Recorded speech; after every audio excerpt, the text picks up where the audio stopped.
Like former President Eisenhower, you are a strong believer in the idea of a Jeffersonian democracy. Do you think Eisenhower was right in his farewell address that American foreign policy is determined by the industrial military complex?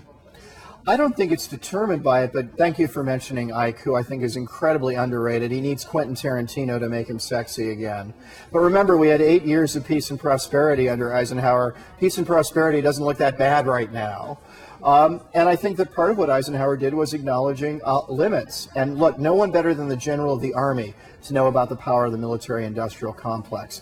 I live in Washington, D.C. It isn't an Oliver Stone movie. It isn't a guy in the corner as a James Bond villain stroking a white cat.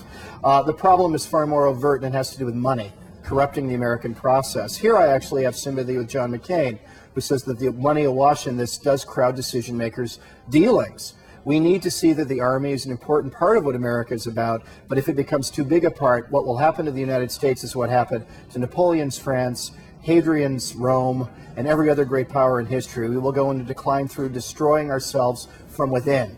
And that's what Eisenhower had the great insight to see. We must not let the military-industrial complex tell us that we need to fight wars to keep them in business.